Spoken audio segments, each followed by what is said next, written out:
Welcome back to yet another preview sneak peek build guide character. This time we're focusing on Chasca, who's going to be an animal character who wants you to have Pyro, Hydro, Electro, and Cryo characters in your party because a portion of her kit is going to be upgraded and also transformed into those elements.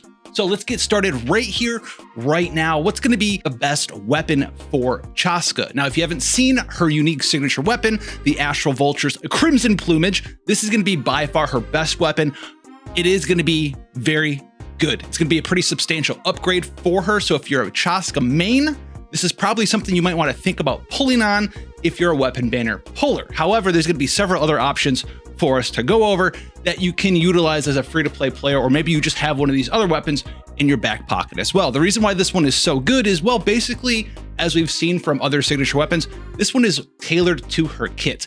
It's going to give a substantial amount of crit damage and has pretty high base attack for a 5-star weapon. After you trigger the swirl reaction at R1, you're going to get an attack percent increased. And then in addition to that, when one or two characters in the party are of different elemental types than the equipped character, which is what she wants in her party, remember PEHC, characters in the party, the damage dealt by the equipped character's charge attacks is increased by 20 to 48%, and your elemental burst damage is increased by half of that, 10 to 24% here at refinement rank 1. This is everything that she wants. She wants a ton of damage percent bonus because of the ability for her to change her animal damage into other corresponding types, which is something we'll get into when we talk about artifact setups for her. And it fits the criteria of her having access to different elemental party members in your party. If you don't have access to this, you don't want to pull on it. There are a couple of other 5-star options that we're going to talk about here that are basically stat sticks. They're not quite as good as this one, such as the Aqua Simulacra, which is Yelan's signature weapon. This is going to have 88% crit damage on it. It does have much lower base attack than her own personal signature weapon. We don't care about the HP percent on this,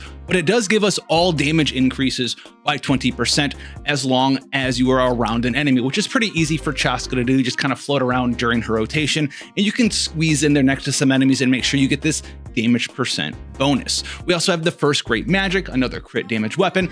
This one does have higher base attack than the Yelan signature weapon, and this one's going to up your damage percent bonuses for charged attacks. It also does have a gimmick, right? As we gain gimmick stacks or theatric stacks based on the elemental types of your party, you're going to have a lot of non-matching types. So the things that we care about here are the theatric stacks, and this is going to give you movement speed bonus. You're not really going to gain the attack percent bonus because we're not having matching animo characters in our party, but this one's mainly a stat stick that's going to give you a little bit of movement speed increase so you can kind of fly around a little bit faster. An age-old stat stick weapon, the Skyward Harps, could be fine here. It does have insanely high base attack here at 674, which is nice. It's going to give you some crit rate, and then you're going to get some crit damage benefit off of the refinement rank ability. If you have a couple of these laying around, right, maybe you have a refinement 5 version, you're gonna get 40% crit damage. We really don't care about doing AoE damage based on our physical attack. That doesn't matter. This is strictly a stat stick weapon. So if you have none of the other options or any of the other 4-star options we're about to talk about here in a second, then this could be pretty good for you there. The Thundering Pulse is another stat stick weapon you could use. This is gonna give you that crit damage bonus with a decent base attack, and it's gonna give you attack percent bonus of 20%. The rest of the ability passive here on the Thundering Pulse isn't that good. It's there to buff up normal attack damage, which you're not really going to be doing that much with Chasca. But if you don't want 5-star weapons, you want to look at a 4-star option. The best one by far is going to be the Hama Yumi. This is going to be a crafted weapon. It's going to have much lower base attack than the options we just looked at, considering it's a 4-star weapon. But you're going to be able to craft up multiple copies of this, and it's going to give you attack percent of 55%, and then it's going to increase your normal and charge attack damage by a pretty significant amount. 24% here at refinement rank 5, and you're going to be able to double this effect while your energy for your elemental burst is at 100%. And this does work pretty well with Chasca as well, as you are going to be using her elemental burst, but you're going to be using it at the end of her rotation. So this is basically a pretty solid free-to-play option. Get that attack percent bonus from the stats of the weapon, and then 48% charge attack damage, which is pretty nice. Now, out of all the different artifact options you have set up for Chasca, there's going to be mainly 3 that I want to talk about here for you. The main one's going to be Obsidian Codex. She's going to be a Night Song character, right? She's going to have Night Soul Gauge Meter, so she's going to make perfect use of this. The 2-piece bonus is going to give you 15% damage increase, which is going to work well with everything that she does. Charge attack damage, elemental burst damage, etc. And then the 4-piece here, you're going to be consuming Night Soul Meter when you're on field using her, so you're going to gain that 40% crit rate. Now, Reminiscence is going to be another pretty strong option here because like we just talked about, you're going to be using your elemental burst near the end of your rotation. So the 2-piece here is going to give you 18% attack. You're going to use your elemental skill to start your rotation to fly around. And while you're doing that, you're going to lose a little bit of that elemental gauge energy when you activate that skill, but you're going to get a 50% damage bonus to those charged attacks, which a lot of her skills or her damages are going to be treated as charged attack damage.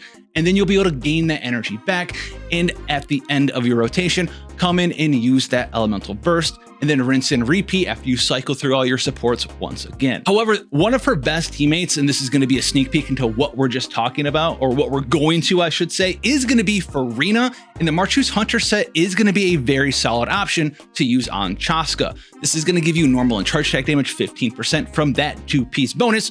And then you're going to get up to 36% crit rate because your HP is going to be constantly increasing and decreasing as you have Farina in your party. So if you don't want to farm up the new Obsidian Codex set, you could use an attack-focused Marchus Hunter set and use that on your Chasca. Now, as for stats for your Chasca, main stats and substats for artifacts, your energy recharge is going to be very dependent on exactly which teammates that you're using. It can go as low as 110% all the way up to like 160% energy recharge. With that in mind, you're also going to want to focus your sands either on energy recharge. If you get no energy recharge on your substats and you have a high cost in your party and high demand for the ER stat, you can use an ER sands and just don't get ER on your substats for the rest of your artifacts. Traditionally though, you're going to be using an attack percent sands.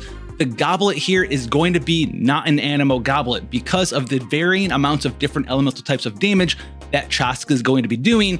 Not all your damage is going to be anemo damage. It's going to be split up between anemo, pyro, electro, cryo, hydro. So you're actually going to want to use an attack percent goblet on your Chasca build. And this is for basically every Chasca build out there. You're going to have to bump up her damage percent bonuses from other effects like the weapons we talked about or some of the characters such as Farina, which is why she's so strong. So you're going to have to use an attack percent goblet on your Chasca. The circlet here is either going to be a crit chance or crit damage main circlet. And then for the substats, get your ER up to that 110, 160, depending on the team requirements for your Chasca, and then just get crit chance, crit damage for your substats there. And then sprinkle in a little bit of attack percent as well, especially if you have one of those higher base attack weapons, like maybe the Skyward Harp we talked about. You're gonna get even more gains off of attack percent. However, we're gonna make attack percent the least useful of the substats because you might be using something like the Harayumi, right, who has a lower base attack. You're gonna gain a little bit less of an advantage from stacking a bunch of base attack in your substats. Two of the best characters to throw in your party with Chasca. I know you guys are gonna hate this, but the best hydro character for a Chasca party is gonna be Farina. It enables you to use the Marchus Hunter set if you so desire for that, but also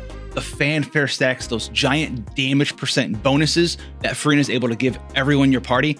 Chasca really wants access to that. She wants as much damage percent bonus as possible. Farina's also going to be able to apply Hydro to characters with her elemental skill as well.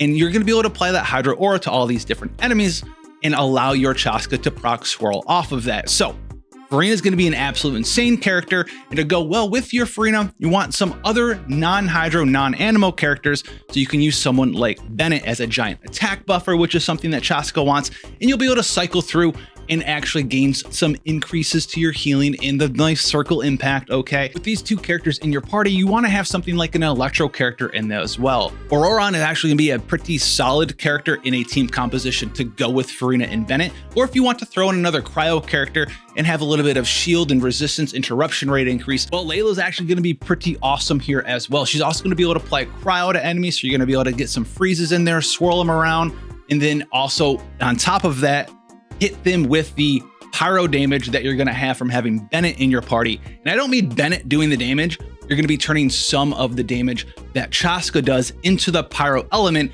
and be able to just hit the frozen enemies with pyro damage. And yes, that's going to give you a nice little bit of melt action. Alternative characters you can think about here: Hydro, you can have access to someone like Mona. You could also use someone like Shenhe for a cryo character, or Charlotte as well for some big healing action. And if you get Constellation 1, which is going to lower the requirements for you to have 3 other PEHC characters in there, you can even use someone like Shalonin for some additional resistant shred and some damage bonuses for the other characters in your team as well, as your Shalonen's definitely going to still be wearing the Hero of Cinder City set. I'll have a more in-depth and well-edited guide for you guys out in the near future. This is just like the pre-registration reward guide, okay, out there. There's no pre-registration rewards. It's just the early access guide, all right? Let me know what you think about it down below, how you're prepping to use your Chasca, and I'll catch you guys in the next one.